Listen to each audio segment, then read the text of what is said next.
sauver quelqu'un au péril de ta vie, ça c'est quelque chose qui me faisait vibrer. Quand la vie est en jeu, la confiance n'est pas négociable. Aujourd'hui, les négociations qui sont menées dans l'entreprise sont plus difficiles que celles du raid. C'est pas parce que tu gères pas une vie que ta négociation n'est pas importante. Toutes les négociations sont importantes. J'ai peur à chacune de mes négociations. Et heureusement. Parce que quand tu fais un truc avec un enjeu important, si t'as pas peur, t'es fou. Le pire moment dans une négociation, c'est quand tu penses que t'as gagné. Parce que la joie se transforme en euphorie à ce moment-là. Et là, tu peux perdre tes repères, tu peux perdre ton enjeu, tu peux lâcher un truc que tu voudrais pas faire. Bonjour à tous, bienvenue dans ce nouvel épisode de Build. Aujourd'hui, je suis très content de recevoir le négociateur numéro 1 français qui s'appelle Laurent Combalbert. Bienvenue Laurent. Merci de ton invitation. Je voulais commencer par te présenter. Moi, j'ai noté que tu étais un ancien négociateur du RAID, Ouais. Que tu étais spécialiste de la gestion de crise, que tu étais formé à la négociation dans des contextes difficiles. Tu es passé par l'école du FBI et celle de Scotland Yard. Tu es un vrai expert des situations de tension ou de haute intensité. Tu as plusieurs casquettes. Tu as été négociateur. Tu l'es toujours ? Je fais de la négociation. Mon métier, c'est négociateur. Okay. Quand on me demande ce que je fais, je suis négociateur. Tu es chef d'entreprise. Ouais. Tu as aussi une fondation. Ouais. Tu es aussi quelque part un peu hôtelier parce que tu as un campus dans lequel tu reçois du monde. Tu es conférencier. Tu es auteur, mais pas uniquement auteur de bouquins techniques. Tu es aussi romancier. Ouais. Tu vas me raconter ça. Je trouve que c'est complètement dingue. Tu as fondé des entreprises. Tu es devenu un véritable business partner aussi pour les chefs d'entreprise du monde entier. Tu aides les entreprises à améliorer leur performance et leur efficacité. Tu les aides à négocier, bien évidemment. Tu as créé The Trusted Agency, qui est une entreprise qui permet à ce que tout le monde gagne ce super pouvoir de la négociation. Ma première question, c'est, t'es passé du RAID au monde de l'entreprise. Qu'est-ce qui explique ce changement ? Écoute, je suis rentré au RAID parce que j'ai été recruté par un homme qui s'appelle Michel Marie, qui a été le premier négociateur du RAID. C'est lui qui a négocié avec Nicolas Sarkozy à Neuilly en 93. Human Bomb, c'est ça. Eric Schmidt, Human Bomb. Et Michel Marie m'a donné l'envie de faire ce métier de négociateur. Au début, je voulais rentrer au RAID pour les colonnes d'assaut, comme beaucoup. J'ai grandi avec les images de l'assaut de Marignane, du GIGN, les images de la prise d'otage de Neuilly en 93. Et j'ai voulu intégrer ce groupe pour le côté rapport de force, pour le côté aller sauver un otage par la force. Et Michel Marie, quand je l'ai rencontré, m'a proposé de faire autre chose. Il m'a dit, moi, je t'ouvre une autre porte. On va faire de la négo. On monte une équipe de négo. Je construis une équipe de négociation. Et j'aimerais que tu me rejoignes. Et j'ai suivi Michel Marie, Je suis venu pour lui. Quand quelqu'un te donne une vision, c'est pas sa vision que tu suis. C'est les trémolos dans sa voix quand il va t'expliquer la vision, quand il va l'incarner. Donc j'ai suivi Michel Marie. Et puis, quand Michel Marie est parti du RAID, j'ai plus trop envie de rester parce que c'était lui qui m'avait donné cette lumière. Et puis, à ce moment-là, je commençais déjà à bosser sur quelques kidnappings. On réfléchissait à la façon de gérer les kidnappings. Quand je suis parti me former au FBI, j'avais constaté que le FBI avait une façon de gérer les kidnappings assez intéressante. Et donc, j'ai été détaché du RAID pour aller m'occuper de la sécurité des expatriés et des voyageurs d'affaires, des groupes français, dans un cabinet de conseil qui appartenait au ministère de l'Intérieur. Et puis, j'ai pris goût à l'entreprise. J'ai un jour suivi une formation à HEC où le prof disait un fonctionnaire, ça fonctionne, un entrepreneur, ça entreprend. Et je me suis dit, je pense que je vais entreprendre. Donc voilà, je me suis lancé. Je suis parti avec rien. J'étais un jeune lieutenant de police, j'avais pas de réseau. Je suis parti créer un métier qui n'existait pas. Mais c'est vrai que ce saut dans le vide a été assez sympa. Et ce Michel Marie dont tu parles beaucoup, après, dans ta vie d'entrepreneur, tu as eu des relations avec lui, tu continues à le voir. Ouais. Michel Marie, il est en Alsace. Okay. Il fait de la choucroute. Il fait du saumon fumé. Ouais, c'était un super cuisinier et donc il a monté un gîte. Et bien sûr, je suis encore en contact avec lui. Ouais, parce qu'il m'a marqué. La moitié des choses sur lesquelles je travaille aujourd'hui, des techniques et des méthodes sur lesquelles je travaille, c'est lui qui me les a indiquées. Dans ton enfance, qu'est-ce qui te permet d'arriver justement à cette logique-là, de dire je veux faire partie d'un groupe d'intervention, je veux être dans la police? Est-ce que tu as de la famille, tes parents qui sont déjà dans la police? Parce que on voit que c'est souvent des lignées de policiers. Pas du tout. Ah ouais, ok. Non, pas du tout. En fait, mon père était militaire. Ok. Et donc, j'ai grandi avec des sacs de pactage remplis de casques, de treillis, et je me mettais ça sur le dos, et dans le jardin, j'allais donner l'assaut à des sapins, ou avec mes chiens, voilà. Puis quand je jouais aux gendarmes et aux voleurs, j'étais jamais le voleur. Donc, je me suis dit qu'il y avait peut-être quelque chose. Après, d'un autre côté, ma mère était prof, et donc, elle m'a aussi ouvert sur le côté technique de ces métiers-là, et de la relation, le lien, l'empathie, la façon d'être dans une relation de confiance. Donc, je pense que j'avais pas de vocation particulière familiale, mais j'ai toujours voulu faire ça, et puis c'est vrai que j'ai eu la chance, quand j'étais un jeune lycéen, de rencontrer un lieutenant de gendarmerie, ou capitaine de gendarmerie, je crois qu'il était capitaine à l'époque, et il a pris 1 heure de son temps. 1 heure de son temps, c'est pas rien quand tu diriges une brigade, mais il a pris 1 heure de son temps, et ouais, il m'a expliqué ce que c'était qu'aller sauver des gens et donner sa vie peut-être pour sauver quelqu'un. Et ce jeune officier de gendarmerie s'appelle Denis Favier. Ça a été le patron du GIGN D'accord. sur l'assaut de Marignane en 94. Ok. Il a encore été le patron du GIGN en 2008 sur l'affaire du Ponant. Et je pense que c'est ça, cette rencontre-là, qui m'a montré que, sauver quelqu'un au péril de ta vie, ça, c'est quelque chose qui me faisait vibrer. Donc toi, ça a créé chez toi le déclic, en se disant, en fait, je veux faire ça. Ouais. Mais on imagine que quand on rentre dans la police, on veut tout de suite avoir de l'action, etc. Alors que toi, tu as fait quand même beaucoup d'études. Qu'est-ce qui explique ça? Parce que tu aurais pu peut-être rentrer plus tôt dans la police. Et pourquoi tu es allé chercher ces études-là? Qu'est-ce que ça a servi dans ton parcours par la suite? Eh bien, ça, c'est ma mère. Ok. Qui a eu tout à fait raison, en fait, de me pousser à faire les études. Je voulais vraiment rentrer dans la vie active très, très vite. Et j'ai même d'ailleurs pensé rentrer dans les commandos de marine. Finalement, ma mère m'a dit non, c'est bien ce que tu veux faire comme métier, c'est super.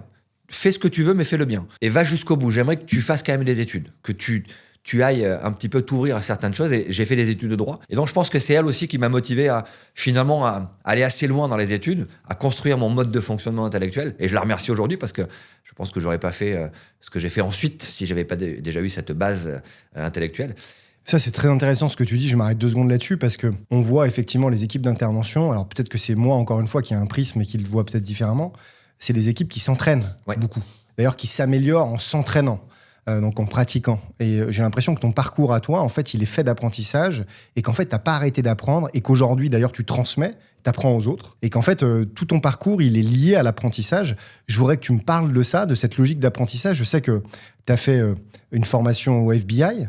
D'ailleurs, j'aimerais bien que tu me partages ça. Est-ce que la formation FBI, c'est ce qu'on voit à la télé, c'est-à-dire des grandes cafetières de café, un peu tièdes, etc., avec une ambiance un peu feutrée.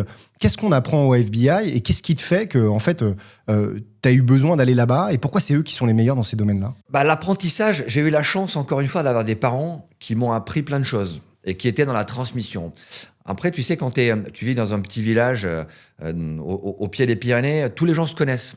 Tous les profs de mon collège se connaissent. On était tous amis. C'était ma famille d'ailleurs. Ma vraie famille de cœur, c'est eux. Et c'était que des gens qui transmettaient. On allait à la pêche, ils t'apprenaient à pêcher. On jouait au rugby, ils t'apprenaient le rugby.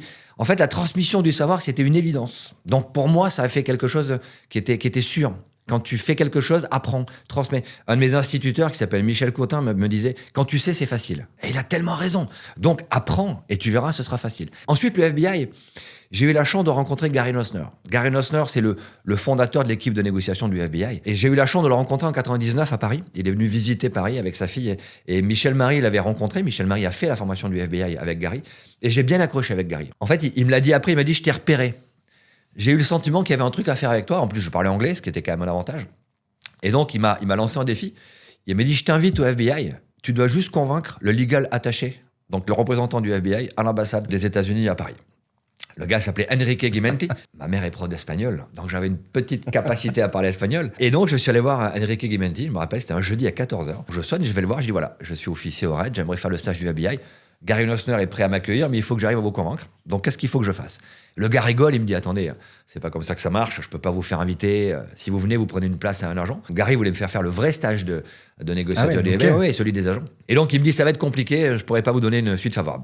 Ok, pas de souci. Je reprends rendez-vous la semaine suivante. Jeudi 14h, je sonne à la porte et c'est encore moi. Et là, il se met à se marrer. Et puis 3e fois et 4e fois. Et à la 5e fois, je lui dis, vous savez, je vais pas vous lâcher. Je vais pas arrêter. Donc, va falloir que vous acceptiez de m'inviter. Et il me dit, ok pour moi. Et au mois de juillet suivant, je partais au FBI faire ma formation. Ils forment des agents du FBI qui traitent des négociations au quotidien. Après, c'est le côté aussi négatif de cette vision un peu anglo-saxonne, c'est très process, très guidelines. C'était pas notre mode de fonctionnement, c'était pas le mien. Moi, j'étais plutôt dans l'improvisation. Et donc, quand je suis rentré, je me suis dit, on va plutôt utiliser un protocole avec des questions qu'une procédure avec des réponses. Je dis pas qu'il faut pas de procédure. Dans les entreprises, dans les organisations, on a besoin de procédures. Structurer des choses qui ne sont pas négociables, parce qu'elles permettent le fonctionnement collectif. Mais dans une situation comme une crise ou comme une négociation, il faut de l'adaptation, il faut de l'agilité. L'agilité, c'est l'adaptation immédiate avec les moyens disponibles. Et ça, tu l'as parce que tu es préparé. Et d'ailleurs, j'ai vu qu'il y a un bouquin que tu as écrit, c'est les 100 questions pour la négociation, c'est ça? Justement, ça pose toutes les questions. Donc c'est ce bouquin-là, moi, en tout cas, que j'ai lu. Et je trouve que c'est très intéressant parce que je trouve que la question a une force qui est complètement incroyable. C'est elle permet, en tout cas, d'engager l'autre vers une logique de réponse, en tout cas qu'on attend, mais en tout cas il y a quelque chose de très respectueux aussi de l'autre dans la négociation, du fait de lui poser les questions. T'as géré des crises complètement incroyables. Je pense à effectivement la prise d'otage à Fresnes. qui a été quand même un sujet de ta carrière qui a été quand même important. Mais dans les entreprises aujourd'hui, il y a des crises quasiment tous les jours. Est-ce que c'est plus difficile de gérer une crise avec une prise d'otage à freine, ou est-ce que c'est plus difficile techniquement de gérer une crise dans une entreprise, avec un dirigeant, etc. Quelles sont les grandes différences là-dessus? C'est très différent, et c'est aujourd'hui, j'ai 20 ans d'expérience dans l'entreprise, 10 ans dans la police, 20 ans dans l'entreprise. Donc je peux faire un comparatif. Aujourd'hui, les négociations qui sont menées dans l'entreprise sont plus difficiles que celles du RAID ou du GIGN. Quand tu as été négociateur au RAID ou au GIGN, ça fait pas de toi un bon négociateur d'entreprise. Moi, j'ai appris la négociation en tant que telle une fois que je suis rentré dans les négociations d'entreprise. Pourquoi? Quand tu es dans un groupe d'intervention, tu gères des négociations dangereuses. Tu te plantes, il y a des morts. L'otage, le preneur d'otage, toi, l'équipe. Donc, tu dois faire attention, évidemment. Mais techniquement, c'est pas si compliqué que ça. Parce que tu as une personne en face de toi dont tu as assez rapidement le profil.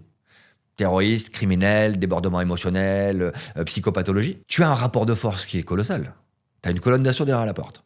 Ton prochain contrat commercial, quand tu iras le négocier, tu dis à tes futurs partenaires, je vous préviens, il y a une colonne d'assaut derrière la porte, ils vous signez pas, ils rentrent et ils vous défoncent la tête. Tu vas voir qu'ils vont signer rapidement. Si tu leur dis, il y a un sniper qui est en train de vous identifier un petit point rouge sur vous, si vous signez pas, ça va mal se passer. Donc oui, ce rapport de force te donne un pouvoir. Quand tu négocies avec un partenaire commercial, quand tu négocies avec un délégué syndical, quand tu négocies avec ton patron pour obtenir un financement sur un projet, tu n'as pas de rapport de force à ce point. Voire même le rapport de force, il est inversé. Donc tu dois travailler sur la durée, c'est du long terme. Justement, sur la durée, il y a un vrai sujet. C'est-à-dire qu'en fait, mettre du rythme dans des négociations, dans le cadre privé de l'entreprise, c'est parfois beaucoup plus difficile qu'effectivement. En fait, tu sais que quand tu as une prise d'otage dans une prison, en fait, il y a un délai, ça va s'arrêter. En tout cas, le délai court et il va falloir qu'il y ait une fin à un moment. Ouais. Et normalement, ça ne dure pas des semaines et des semaines. Dans des négociations commerciales, comment toi, tu fais techniquement pour mettre du rythme à tes négociations commerciales? Qui tient le tempo, tient la négo. Le temps, on s'en fiche. Le temps, c'est ta montre qui va le donner, il est objectif pour tout le monde. Le tempo, c'est l'enchaînement des séquences. Donc, on va le structurer pour pouvoir le maîtriser. Okay. On a un outil qu'on appelle idéal, qui permet de planifier une négociation. Le I, c'est l'installation. Quand tu commences une négo, tu dois installer le contexte, les éléments factuels qui justifient ta négociation. Le D, c'est la découverte. Ça peut prendre du temps. Tu vas découvrir quels sont les intérêts des gens qui sont autour de toi.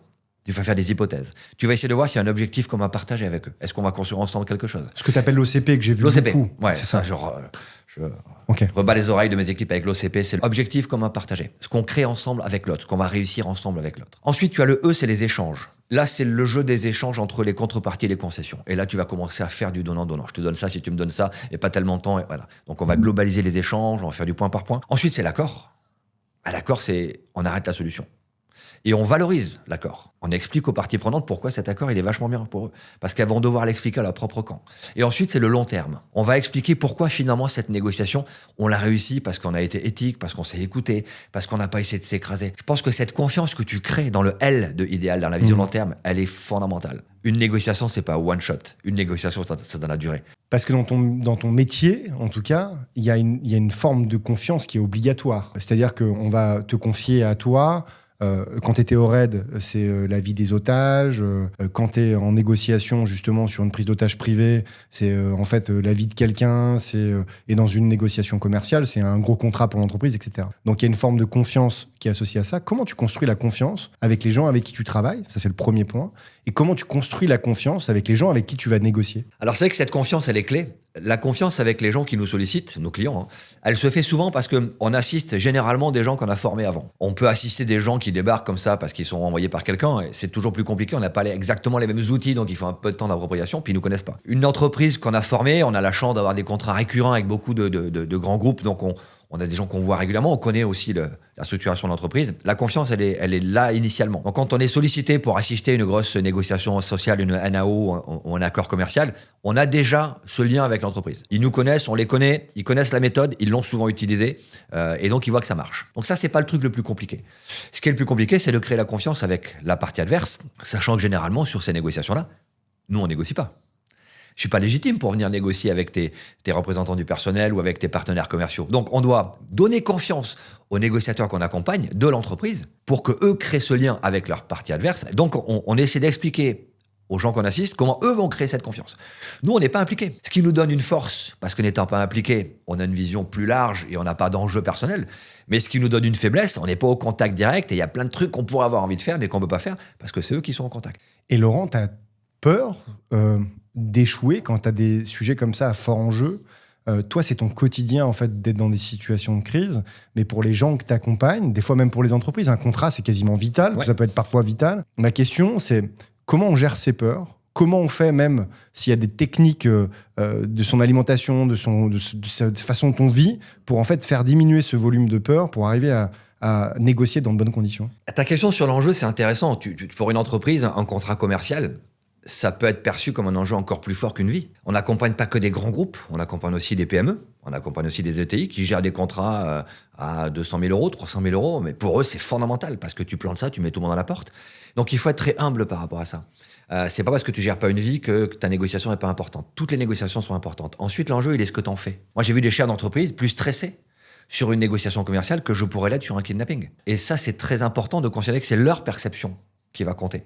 J'ai peur à chacune de mes négociations, comme au début. Et heureusement. Parce que quand tu fais un truc avec un enjeu important, si t'as pas peur, t'es fou. La peur va t'alerter sur le fait qu'il y a une menace potentielle et va te permettre de t'adapter. Ce que je veux, c'est que la peur ne devienne pas de l'angoisse.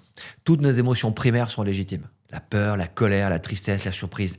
C'est super important de les accepter et de les utiliser. C'est un gros travail qu'on a à faire dans les entreprises. Accepter vos émotions, c'est génial d'avoir peur. C'est génial d'être en colère.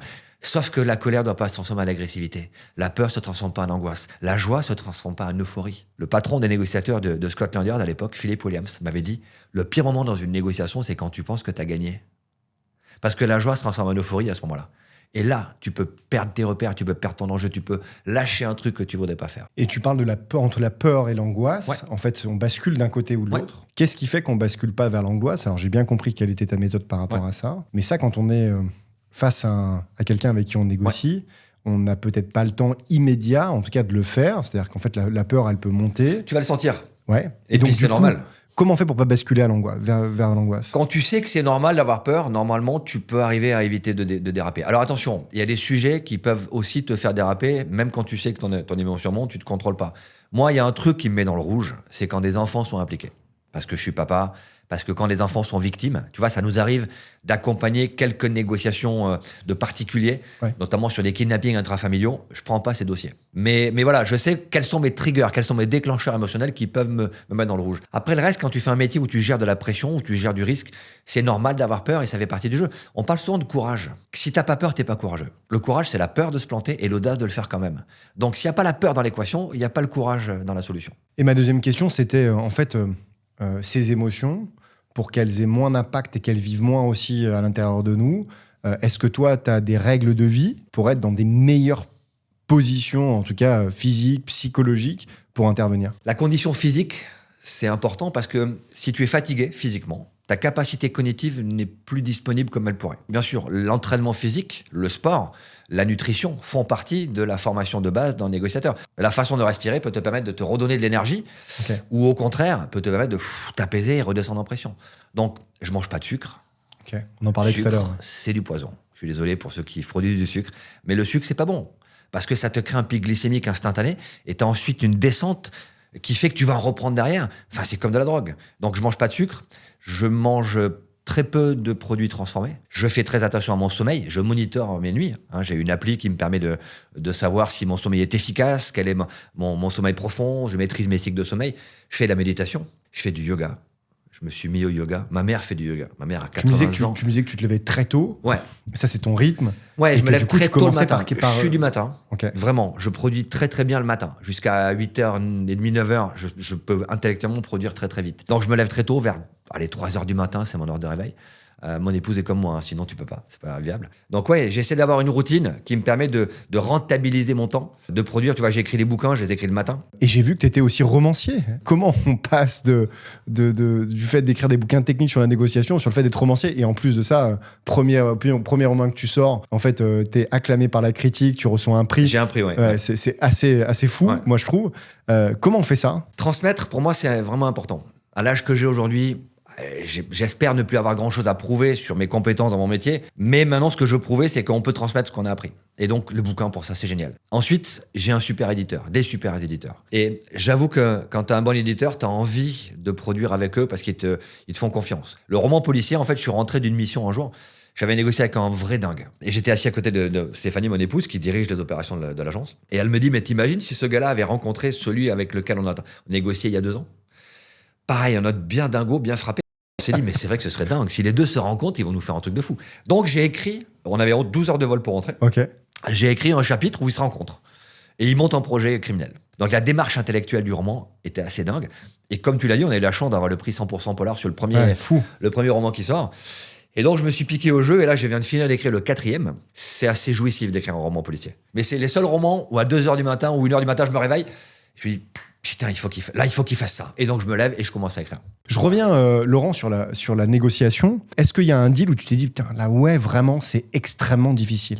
Ouais, je peux, sans donner les noms bien sûr des entreprises. Alors je peux t'en donner une des premières négo business vraiment de grande ampleur que j'ai menée, c'était avec le groupe Renault sur les accords de compétitivité. J'ai été sollicité par le DRH de Renault de l'époque, Jean Agulon, qui est un négociateur incroyable, qui est maintenant le DRH de la RATP. C'est vraiment quelqu'un qui est éthique, enfin qui a une vraie vision de la négociation que je partageais. Et donc il m'a sollicité pour travailler avec lui sur les accords de compétitivité. Il fallait amener à la table de négociation Arnaud Montebourg, Michel Sapin, tous les syndicats, le MEDEF, l'UIMM. Et ça a été une négociation qui était extrêmement complexe parce que des parties prenantes multiples. J'avais jamais négocié avec autant de parties prenantes, des enjeux multiples, des enjeux révélés, des enjeux cachés. C'était une vraie belle négociation, intellectuellement parlant. Ouais. C'était une usine à gaz, mais c'était super. Là, j'ai vraiment pris mon pied. 6 mois de préparation. Ouais, c'était incroyable. Et c'était une belle négo réussie en plus. Je t'arrête juste 2 secondes. C'est quoi une négo réussie? Une négo réussie, c'est celle où tu atteins ton enjeu. La seconde case, est-ce que les règles de négociation ont été éthiques? Je suis assez tatillon sur l'éthique parce que c'est primordial. Si c'est pas éthique, c'est pas la négo. C'est quoi une négociation éthique? On n'a pas utilisé de pratiques non éthiques, pas de menaces, pas d'ultimatum, pas d'effet Monsieur Plus, pas d'effet détritus, pas d'effet Colombo, plein de techniques de négo non éthiques. Donc ça, si je coche la case, on a respecté les règles, c'est super. La 3e case, est-ce que le résultat est juste? Et la notion de juste, elle est importante parce que on a toujours quelque chose de juste à trouver dans une négociation. Et je pense que c'est important, dans une négo, de rappeler qu'il y a toujours une petite frustration à la fin d'une négo. Parce que tu as fait des concessions, et l'autre t'a fait des concessions. Mais si on a réussi ensemble à créer une valeur juste, ça crée aussi la confiance pour l'avenir. Il y a plein de bouquins sur la négo, justement, en disant qu'une mauvaise négo, c'est pas de faire 50-50 et d'arriver au milieu, etc. En fait, on négocie tous les jours, avec tout le monde, d'ailleurs, dans sa vie de famille, avec ses collaborateurs. Moi, je suis chef d'entreprise, avec mes associés, avec des clients, etc. Et en fait, on se rend compte, malheureusement, qu'en fait, on est peu formé à la négociation. Ouais. Comment tu partages cette logique-là en disant que la négociation, c'est pas quelque chose, en fait, qui est lié à la manipulation? Parce que on oppose souvent ça, on dit négociation est égale à manipulation, on entend beaucoup ça. Ouais. Comment t'expliques ça et comment toi, de ton côté, tu fais en sorte de faire changer la vision qu'on peut avoir de la négociation? C'est vrai que la négociation, comme tu le dis, il y a très peu de formation en négociation. Dans les grandes écoles ou les écoles de commerce, je suis assez surpris de voir le peu de formations qui sont réalisées. Moi, j'ai la chance d'intervenir à HEC depuis pas mal d'années, où il y a justement des cours de négociation qui sont mis en place parce que tu t'aperçois en fait que c'est un vrai job. C'est pas un truc qu'on fait par hasard. C'est pas une soft skill. Même si j'ai sorti il n'y a pas longtemps un bouquin dans la collection Soft Skills chez Duno qui s'appelle La négociation, avec un psychologue qui s'appelle Damien Deluse. Mais c'est pas une soft skill, c'est une vraie matière technique avec des outils, avec de l'apprentissage et avec un entraînement nécessaire. Donc ça, c'est la première réserve. Beaucoup de gens pensent que la négociation, c'est le fight, c'est la confrontation, c'est la bagarre. Pour moi, la négociation, c'est un moyen d'aller à un accord qui va satisfaire tout le monde. Mais c'est pas le monde des bisounours, évidemment. Ça veut pas dire que je vais céder facilement. Mais bien sûr que c'est l'art des compromis, la négociation. Quand je vois parfois des gens qui disent surtout pas de compromis, bien sûr que si, sinon c'est pas de la négo. On peut appeler une négociation ce qu'a fait Donald Trump avec Zelensky dans le bureau ovale. C'est pas de la négociation, c'est du rapport de force. C'est take it or leave it, tu le prends ou tu t'en vas. Et ça, il faut pas appeler ça négociation. Donc il faut casser cette image-là. La négociation, c'est pas la manipulation, c'est pas du rapport de force. Ça veut dire que c'est un acte d'altérité. C'est faire un effort, la négociation. La soumission, le rapport de force, c'est les solutions de facilité face au conflit. La négociation, c'est prendre le temps d'aller vers l'autre, de comprendre ses intérêts, de comprendre ton enjeu, d'aligner avec un objectif qu'on va partager et de faire en sorte qu'à la fin, tu arrives à un compromis. Négocier, c'est pas le consensus. Négocier, c'est trouver un compromis qui va satisfaire tout le monde dans une solution créatrice de valeur. Et tu peux même gagner plus que ce que tu penses au départ si ta négociation est bien menée. Et justement, ça te fait pas hurler quand tu vois en fait Trump, Zelensky dans le bureau ovale? Tu te dis pas en fait putain, les mecs sont pas bons? Pourquoi ils sont pas venus se former chez moi? Pourquoi leurs équipes en fait les a pas préparés à ça? Qu'est-ce qui se passe? C'est parce que Trump est ingérable? Quel est le sujet par rapport à ça? Trump est pas ingérable. Trump, il est prévisible. Trump utilise le rapport de force, mais parce que Trump fait pas de négo. Trump gère son pays comme une entreprise. Donc là, il se demande s'il peut racheter l'Ukraine ou pas, en gros. Est-ce que l'Ukraine est bankable et combien je la paye? En gros, c'est le deal. Et le deal, c'est peut-être qu'il a fait pendant toute sa carrière. Il fait pas de la négo. Par contre, c'est un bon deal maker. Il me prend le flingue, il te le met sur la tête, il dit « Ok, tu signes, sinon je te flingue ». Ça, c'est pas ce qu'on attend d'un chef d'État d'un pays comme le Mexique, mais c'est comme ça qu'il travaille. Et c'est pour ça qu'il a été élu. Donc, il n'y a pas de surprise. Malheureusement, il n'y a pas de surprise. Et est-ce que c'est c'est un outil de la négociation, en tout cas c'est une méthode, de dire en fait on pousse tellement loin, peut-être qu'en fait on aura un petit peu. Tu vois, souvent j'entends ça, et je l'entends dans mes équipes, c'est-à-dire que quand ils doivent remettre un prix parfois, ils me disent en fait on va mettre un prix très élevé parce que en fait on va négocier au moins un petit peu parce qu'en fait on est face à quelqu'un qui est difficile. Ça, c'est une bonne méthode de négociation ou pas? Il n'y a pas de mauvaise méthode. Ça dépend juste des situations. Si tu es face à quelqu'un qui a un gros rapport de force et qui va t'imposer une négociation à la dure, évidemment que mettre des ancrages, donc ce qu'on appelle des positions, prendre une position éloignée de ce que tu veux vraiment, ça te permettra d'avoir de la gratte, de pouvoir aller gratter un petit peu ta position pour finalement obtenir ce que tu souhaites. C'est bien si c'est réaliste. Si tu me présentes un projet sur un gros chantier, où je sais qu'en gros ça va coûter X centaines de milliers d'euros, mais tu m'annonces 3 millions d'euros, parce que tu veux te donner de la gratte. Je veux dire, ils sont pas sérieux. Ils sont pas sérieux, c'est 3 fois le prix. Ouais. On va s'arrêter. Tu discutes même pas. Donc, c'est toute la difficulté de l'ancrage, la première position. Il faut que ce soit ambitieux. Parce que sinon, tu n'as pas de marge de manœuvre. Il faut pas que ce soit agressif. Sinon, tu passes pour quelqu'un qui n'est pas crédible. On va dire. Là, vous êtes complètement en dehors des clous. À partir de et là, d'ailleurs, toi, tu ne travailles jamais avec des success fees? Non. Alors, tout le monde me pose cette question parce que je vais te donner un exemple. J'ai accompagné une négociation pour un de mes clients où on lui a fait économiser 12 millions d'euros. Et je lui ai facturé. Il a dû te faire un gros cadeau ou un gros câlin. Je lui ai facturé 3 jours de prestation. Okay. Et quand j'ai ma facture, il me dit « Mais t'as pas oublié un zéro à ta facture ?» J'ai dit « Écoute, je t'ai vendu 3 jours de mon temps. Qu'on ait réussi la négo, qu'on l'ait raté, ça t'aurait coûté la même chose. » Le volume de business sur lequel je t'ai accompagné, on a travaillé sur un contrat initial à 60 millions d'euros. On a réussi à te faire gagner 12 millions. C'est pas moi qui ai généré ce business, c'est toi. Donc je vois pas de raison de me rémunérer sur un business que tu as créé, que tu as inventé. Je te vends mon temps. C'est la même chose pour tout le monde. Un petit, un gros, vous allez tous payer pareil. Et je trouve que c'est assez logique. Après, le discretionary fee, si tu veux me faire un don, tu le fais à mon association. On a une association pour les enfants qui s'appelle Don de Confiance. Si tu veux donner de l'argent, tu fais un don à l'association. Ça, tu donnes ce que tu veux. Mais mes tarifs sont pas liés à des success fees. Sur la négociation, encore un sujet. Est-ce que négocier, c'est à l'opposé de convaincre? Est-ce que quand on essaie de convaincre quelqu'un, est-ce qu'on est déjà dans la négociation? Moi, il y a cette logique entre le négocier et convaincre. Ouais. Je trouve qu'il y a une frontière qui n'est pas très claire. Convaincre, c'est tu peux te baser sur de la rhétorique pour convaincre, avec des arguments, ad rem, ad hominem, ad personam. Il y a plein de façons de convaincre quelqu'un. Mais convaincre, c'est aligner des préférences. Et je vais te convaincre que ta préférence devrait s'aligner avec la mienne. Et je t'ai vendu, en fait, notre projet. Tu as été d'accord pour t'aligner, terminé, on n'a pas négocié. La négociation commence par le refus, par le non. On essaie d'aligner des positions et pas des préférences. La négociation amène au compromis, la conviction amène au consensus. Par contre, après une belle négociation, un compromis qui crée de la valeur, là, tu peux derrière arriver à un consensus.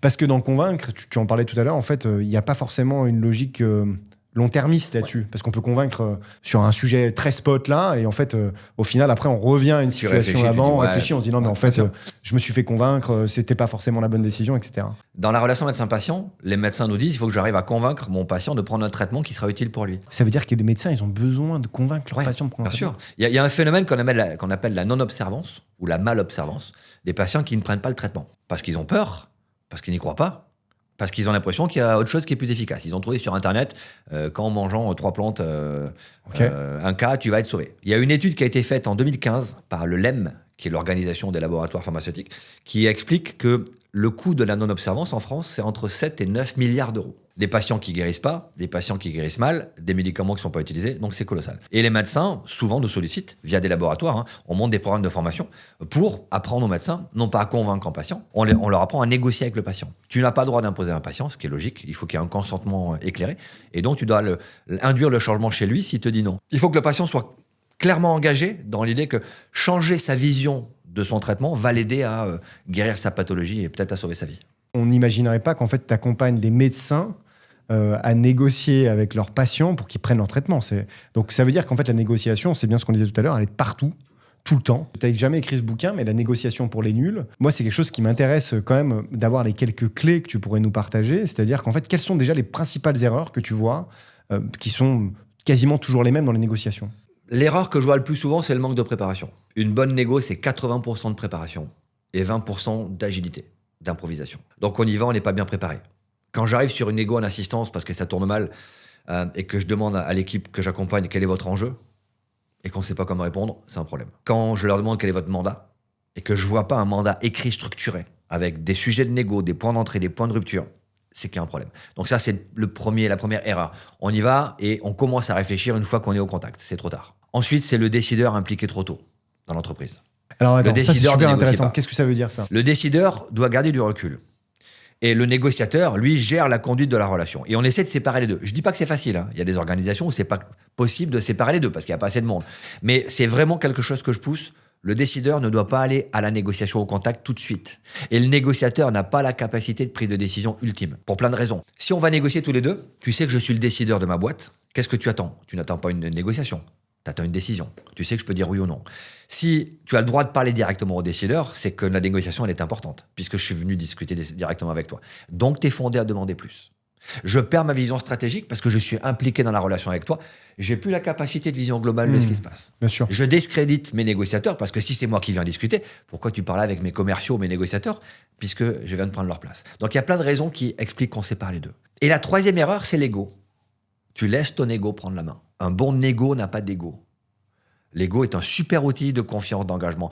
Mais dans la négociation, si c'est l'ego qui prend le dessus, tu vas devenir moins efficace. Ça, c'est ce que je dis toujours. Tu vas me dire si c'est la bonne façon de voir les choses. En tout cas, en termes de négociation, moi, je dis que ce qui est important, c'est pas d'avoir raison, mais c'est de gagner à la fin. Ouais. Et du coup, ça veut dire laisser son ego de côté, parce que souvent, l'ego, c'est parce qu'on veut avoir raison. Oui. Et on le voit souvent dans les couples, d'ailleurs, c'est pas que dans la vie professionnelle. C'est que celui qui veut toujours avoir raison, au final, c'est très difficile de pouvoir avancer, puisqu'en fait, ce qui compte, c'est d'avoir raison. Oui, bien sûr. Alors moi, je sais que c'est ma femme qui a toujours raison. Et comme ça, tu vois, je suis tranquille. Moi aussi, je suis j'ai pas de souci. Cette capacité à se sortir de son ego, c'est important parce que, évidemment, qu'on a un ego et que parfois, quand tu es titillé, quand tu es attaqué, c'est lui qui va vouloir répondre. Il faut se rappeler l'enjeu. À quoi sert cet enjeu? Moi, j'ai fait une négociation très personnelle. Quand j'ai construit mon campus, j'ai acheté de mes voisins, mais je suis négociateur professionnel.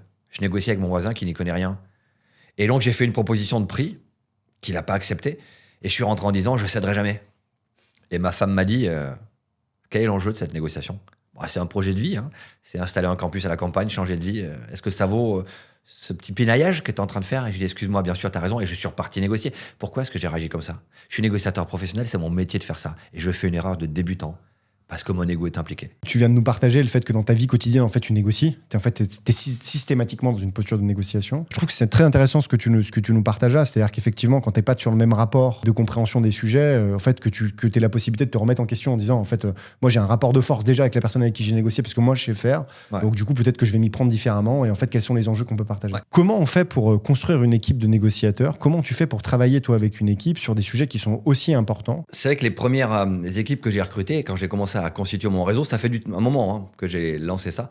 Aujourd'hui, mon réseau, c'est pratiquement 300 négociateurs ou facilitateurs, des gens que j'ai croisés depuis que je fais ce métier. C'est-à-dire que ça remonte au RAID. Donc, ça fait plus de 30 ans que je commence à accompagner des gens sur un certain nombre de problématiques. Et en négociation, c'est plus de 25 ans que je fais ça.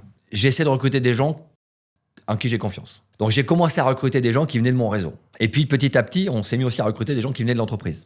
Parce qu'on a dans notre équipe des gens qui n'ont pas fait le RAID ou le GIGN et qui sont issus d'un gros job en entreprise, mais qui font de la négo. Le critère de sélection, c'est la confiance. Est-ce qu'on a une confiance initiale, on a bossé ensemble, ou est-ce qu'on peut se faire confiance parce que les gens sont recommandés? Donc, on a beaucoup de cooptation chez nous. Ça fonctionne comme ça. Il y a un parrain, en fait, qui parraine quelqu'un qui va rejoindre le réseau, qui va rejoindre l'équipe. On a 20 demandes par mois pour rejoindre l'équipe TTR. Oui. Génial. Alors, génial, oui, c'est compliqué parce qu'on dit non la plupart du temps. Parce que les gens n'ont pas l'expérience qui nous intéresse ou n'ont pas la recommandation qui nous intéresse. C'est très injuste, hein. Mais on est obligé aussi de faire cette sélection.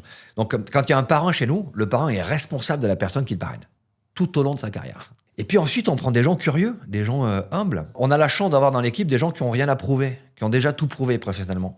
Ils sont très bons dans ce qu'ils ont fait, ils ont un track record qui permet de le justifier. Là, maintenant, ce qu'on veut, c'est transmettre. On est devenu entreprise à mission. Notre mission, dans nos statuts, hein. Société à mission, c'est pas juste dire « je suis société à mission ». C'est le mettre dans tes statuts, avoir un comité de mission, avoir un OTI qui vient contrôler que tu le fais. Hein. C'est pas juste de l'affichage. Ouais. C'est inspirer et transmettre pour créer un monde de confiance. Donc, quand on recrute quelqu'un, on lui dit « notre job, c'est inspirer et transmettre pour créer un monde de confiance dans lequel la négociation éthique, le leadership responsable, permettront de faire des grandes choses. Les grands projets, les grands défis qu'on aura à relever, il faudra que ça passe par là. Donc, il y a un certain nombre de valeurs d'adéquation qu'on essaie de trouver pour que les gens fassent partie de l'équipe. Tu vois, c'est intéressant ce que tu dis sur la confiance parce que je sais pas si c'est une erreur ce que je fais, mais moi, en fait, ma confiance, je la donne au départ. Et ma confiance, il faut en faire quelque chose après derrière. Toi, ce que tu dis, c'est qu'effectivement, en fait, tu as des gages de confiance, de réassurance. C'est-à-dire qu'au quotidien, en fait, il y a des gens qui sont en fait tes gages de confiance et tes relais de confiance pour recruter les uns et les autres. Ce sujet de la confiance-là, est-ce que si quelqu'un recrute ou en fait t'es parrain de quelqu'un qui va rentrer chez toi, est-ce que ça va dégrader la confiance que tu as vis-à-vis de lui? Comment ça fonctionne là-dessus et comment il la restaure après? Moi, je donne ma confiance a priori, tout le temps. Si notre association pour les enfants s'appelle Don de confiance, c'est pas par hasard. Je le fais parce que quand Michel Marie m'a recruté, il me connaissait un peu, on avait échangé quand j'ai fait mon mémoire de sciences politiques, mais il me connaissait pas tant que ça. Mais quand il m'a recruté, il m'a dit « je te fais confiance ». Donc aujourd'hui, je fais perdurer ce don de confiance, je donne toujours ma confiance a priori. Tu peux te planter. Ça m'est arrivé il n'y a pas très longtemps, il y a quelques années, sur un recrutement d'une personne qui n'était pas digne de la confiance que je lui ai donnée. Mais c'est comme ça, c'est un apprentissage. Et je suis plus souvent surpris de la force de la confiance a priori que déçu d'avoir donné ma confiance a priori. Et les gens qui bossent avec moi font pareil. Ils donnent leur confiance aux personnes qui nous recommandent. Et ça fait partie du jeu. Tu vois, ce qui est très étonnant, c'est que dans l'équipe, tout est transparent. Tout le monde sait ce qui est facturé au client, tout le monde sait ce que les autres facturent. Il n'y a pas de question sur l'argent. Le partage, il est vraiment très, très, très, très ouvert. Et ça, je pense que ça change aussi la donne. Moi, je suis comme toi, je donne ma confiance au départ. Et ce qui est très difficile, c'est quand tu as été trahi une fois, puis 2 fois, puis tu vois, nous, aujourd'hui, on a 500 salariés, j'ai recruté beaucoup de monde, il y a des gens qui sont venus, il y a des gens qui sont partis, on fait des chantiers qui sont compliqués, qui sont difficiles. Et c'est de repartir après qu'on ait été trahi avec une nouvelle personne et lui donner sa confiance de la même manière. Ça, moi, en vrai, je m'impose cette rigueur-là en me disant, en fait, c'est une nouvelle personne, on va recommencer. Mais malgré tout, tu vois, cette partie de trahison, il y a un truc qui t'ébrèche à chaque fois, tu vois, et je trouve que ça, c'est difficile. Tu vois, je me pose la question, tu vois, là en ce moment, c'est mon sujet du moment. Est-ce que en fait, il faudrait que ma confiance, elle se mérite quelque part, tu vois? Est-ce qu'il faut qu'il y aurait des gages au départ avant de confiance? Ouais, mais est-ce que c'est toi, ça? Je crois pas, non. Ben voilà, t'as la réponse à ta question. Je t'ai réglé le problème. Ouais. Bien sûr, il faut que ce soit en ligne avec toi. Tu vas te planter. Moi, je vais encore me planter. Je vais certainement donner ma confiance de manière trop anticipée. Mais c'est comme ça. T'es déçu, ça fait mal au cœur. Et puis, c'est pas grave. C'est comme ça qu'on avance. Après, ce qui est particulier dans ton métier, pour avoir croisé des gens, notamment chez AcroBTP, c'est que ils sont attachés au bout de ça, quoi. Complètement.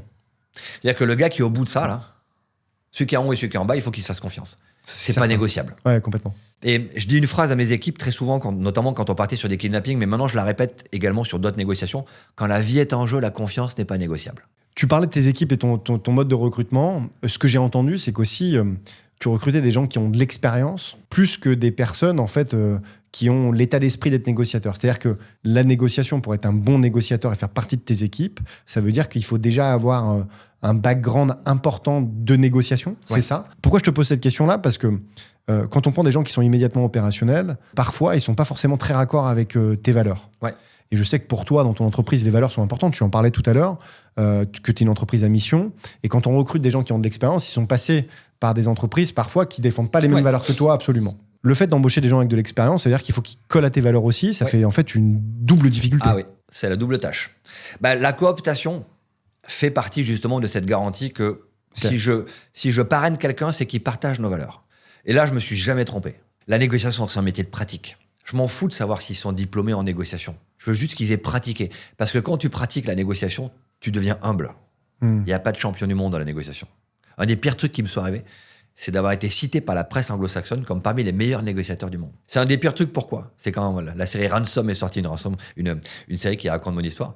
Quand la série est sortie, c'était super, tu fais partie des meilleurs négociateurs du monde, bravo. Non, t'essayes d'être meilleur, pas le meilleur. Et ça, c'est quand même, c'est important. Donc oui, on essaie systématiquement d'avoir des gens qui sont prêts à apprendre. Et ils ont vécu par l'expérience la réalité de la négociation. Ensuite, les former au protocole Hermione, comme formateur Hermione, comme instructeur Hermione. Ça, c'est de la technique. Ça s'apprend. Mais je veux qu'ils aient vécu des négociations. Je veux qu'ils soient plantés sur des négociations. Parce que c'est ça qui va vraiment les structurer. Et d'ailleurs, tu dis un truc qui est à l'encontre de ton business. Tu dis qu'en fait, il faudrait en fait qu'une bonne négociation, c'est une négociation qu'on fait pas. Du coup, ça me pose la question de dire, en fait, quand on est une entreprise, comment toi t'accompagnes les entreprises pour qu'elles anticipent des négociations qu'elles n'auraient pas à faire? En fait, j'essaie de leur montrer le prix d'une mauvaise négociation, d'une négociation mal préparée, ou d'une non-négociation. C'est-à-dire de ne pas avoir essayé au moins d'amener un objectif qu'on va partager aux parties prenantes.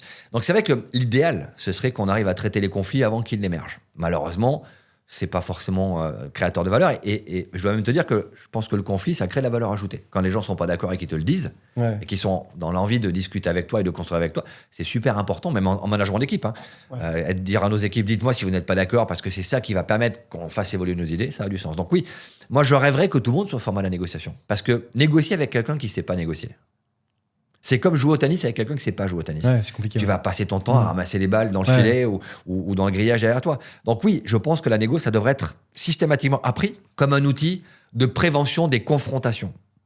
Pas des conflits, des confrontations. C'est-à-dire de l'agression je comprends. pour obtenir par la force que tu pourras avoir. Et d'ailleurs, ce que tu dis, c'est très intéressant. Ça veut dire que ça pose la question de quand est-ce qu'il faut qu'on arrête de négocier ? À quel moment on sait qu'on a gagné ou à quel moment il faut s'arrêter ? Moi, quand je suis dans mon mandat, ça me suffit.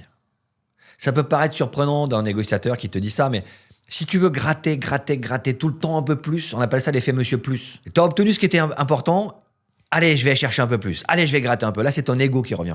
Ouais, tout à fait. Donc, quand on fixe un mandat, on a un point d'entrée qu'on pose au début de la discussion et un point de rupture qui arrête la discussion. Entre ces deux points, on négocie, on fait des échanges, des contreparties. Mais si je suis dans mon mandat, est-ce que j'ai obtenu ce qui était juste ? Ouais. Est-ce que la partie adverse a le sentiment que c'était juste ? Ok, ça marche, tout le monde est content. Oh, on aurait pu gagner plus, c'est vrai. Mais on aurait pu casser la négociation. Parce qu'à vouloir toujours un petit peu plus, peut-être qu'à un moment donné, en face, ils vont dire stop, on arrête, vous êtes plus crédible. Tu travailles avec beaucoup d'entreprises, t'en parlais. Est-ce que tu trouves que les CIO des boîtes, d'ailleurs que ce soit des PME ou des grands groupes, ils sont suffisamment formés à ça, la négociation ? Je vais pas te répondre oui parce que je tuerais mon business, mais je pense ils ont besoin d'être formés, évidemment, mais ils ont de plus en plus conscience qu'il faut qu'ils se forment. Parce qu'on écrit des livres, parce qu'ils découvrent qu'effectivement la négociation, c'est pas une soft skill, c'est une vraie matière. Donc oui, il y en a de plus en plus de sollicitations de dirigeants qui viennent se former à la négociation, mais avec la limite qui est de leur dire, si vous êtes dirigeant, si vous êtes décideur, vous n'êtes pas le négociateur. Mais bien sûr, quand un dirigeant et ses négociateurs formés avec le même protocole, ça facilite la vie. Parce qu'ils savent exactement de quoi ils parlent et ils savent exactement comment se positionner. Puis moi, je peux en parler un peu parce que c'est vrai que tu es intervenu dans une de nos entreprises. Ouais. On a des dirigeants qui sont venus sur ton campus suivre une formation sur le leadership, la cohésion, etc. Je sais qu'il y a eu un effet immédiat sur les équipes. Justement, ce campus, moi, on me l'a raconté comme étant un endroit exceptionnel. Je te posais la question tout à l'heure. En fait, c'était pas difficile de vivre à l'endroit où en fait tu reçois du gens et tes clients. Et tu m'as dit non, pas du tout, c'est extraordinaire. Tu peux me parler de cette histoire de ce campus-là, ce que tu fais exactement, comment tu travailles avec tes équipes là-bas ? J'avais une maison de campagne en Bourgogne. Je suis à 1h45 au sud de Paris. C'est là où je me ressourçais le week-end, où je partais un peu isolé. J'avais voulu trouver un terrain au milieu d'une forêt pour y faire ma maison. Et puis un jour, on remonte sur Paris un dimanche soir, comme la plupart des Parisiens qui partent en week-end. Et on avait une petite boule à l'estomac. Et on s'est dit, mais c'est vrai que chaque fois qu'on repart, on a un petit truc qui est pas bien. Puis chaque fois qu'on arrive, on se sent chez nous. On va décider de s'installer là. Et là, on s'est dit, on va acheter la maison des voisins pour faire un campus de formation. Donc, on s'est lancé dans cette idée. J'ai poussé mon épouse à démissionner d'un gros job dans un gros labo pour venir travailler avec moi. Et on a lancé l'idée qu'on pouvait faire un campus isolé du monde. Alors, isolé du monde, on est au bout d'une impasse, en fait. C'est pour ça qu'on est un peu coupé du monde. Faire venir des participants qui n'auraient que ça à faire. Faire un campus éco-responsable. On a mis des panneaux solaires, on produit 30 kW d'électricité, on stocke 60 kW, on est pratiquement autonome en électricité, on recycle toutes nos eaux, tu tires la chasse, tu verses un verre d'eau par terre, tu ouvres le lavabo, l'eau sera récupérée à un moment donné et va être réutilisée pour notre potager, on produit ce qu'on mange au maximum, mais c'est un pari fou, parce qu'on n'a pas fait de business plan. Quand tu pars sur un projet de vie comme ça, tu te poses pas la question. Donc on a investi tout ce qu'on avait, et un peu plus, et aujourd'hui, on est heureux. Pourquoi ? Parce que ça marche, parce qu'un campus éco-responsable avec un impact minimum sur l'environnement, ça fonctionne, c'est rentable. Parce que les gens qui viennent se coupent du monde et c'est des vrais esprits de promo. Et ça crée une vraie cohésion, tu as 48 heures full-time où là tu partages avec les autres. Dans une société où inspirer, transmettre et la mission, c'est quelque chose qui est important. Est-ce que ça marche aussi, Laurent, parce que c'est aligné avec qui tu es, tes valeurs et ce que tu fais ? Je pense qu'il faut être congruent. Ouais, c'est ça. Je voulais te parler de ça parce que moi, je crois que c'est peut-être une des choses sur lesquelles je travaille le plus, ou en tout cas qui définit ce que je suis, c'est la congruence entre ce qu'on pense, ce qu'on dit et ce qu'on fait, ça soit complètement aligné. Est-ce qu'aujourd'hui, la réussite de ton agence, la réussite de ton domaine où tu reçois des gens, en fait, ta visibilité dans les médias, tu es très présent, on te voit prendre la parole, etc. Mais à la fois, c'est toujours très, très aligné. Est-ce que c'est pour ça que ça marche ? Est-ce que c'est pour ça que tu es heureux ? Je pense que c'est pour ça que je suis heureux, ça, très clairement. J'ai la chance de pouvoir exprimer mes valeurs dans ce que je fais, dire des choses qui font plaisir ou pas plaisir, mais c'est pas grave. Je dis toujours ce que je pense, et je pense que ça, c'est vraiment quelque chose qui te permet d'être épanoui. Après, les gens le voient. Si t'es pas aligné, Ouais, je suis d'accord. Tu sens qu'il y a un truc. Et tu dis des choses, les gens disent « Ah, c'est pas très vraisemblable, c'est pas crédible ». Ça va se sentir. Donc ça, c'est une vraie liberté. Tu dis ce que tu penses, tu as besoin de réfléchir avant, tu laisses sortir, tu parles avec ton cœur. Ensuite, on reçoit sur notre campus des gens qui ont quand même un petit peu les mêmes valeurs. Quand tu décides de venir pendant 48 heures, un peu coupé du monde, dans un campus où tu vas partager avec des gens que tu ne connais pas, il faut avoir quand même une certaine envie de faire ça. Moi, j'ai pas eu de vie sociale plus épanouie que ce que j'ai aujourd'hui en vivant à 1h45 de Paris. C'est-à-dire que je rencontre toutes les semaines, on a des formations, je rencontre des gens toutes les semaines. Moi, j'ai une difficulté, c'est qu'en fait, je suis en permanence avec des gens autour de moi, dans lequel j'échange beaucoup. Donc, en plus, moi, je fais pas d'économie de mon énergie. Donc, j'essaie de mettre la même énergie, qui que ce soit que je rencontre ou n'importe quel moment de la journée, j'essaie de mettre la même énergie. Sauf qu'en fait, j'ai l'impression que mes batteries, à un moment, en fin de journée, elles se vident et que c'est compliqué de repartir le lendemain, en fait, avec... pour moi, c'est assez facile. J'ai une espèce de super pouvoir en fait de l'énergie. J'ai l'impression que tous les matins je me réveille et que j'ai la même jauge d'énergie. Malgré tout, comment tu fais ça si tu es en permanence avec du monde et en permanence en plus en train de gérer des sujets qui sont complexes? Je pense que l'énergie, elle vient de la relation. Toute vie véritable est rencontre. Et cette rencontre-là, c'est ça qui te donne aussi le truc. Moi, j'apprends des participants qui viennent se former chez moi parce qu'ils m'amènent des cas concrets.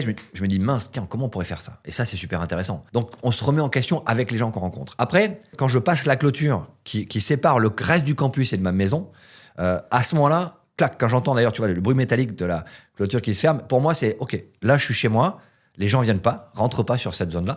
Je retrouve mes chiens, je retrouve mon épouse, on se détend, on fait notre sport, on travaille, hein, bien sûr, mais c'est ce moment où on va se ressourcer.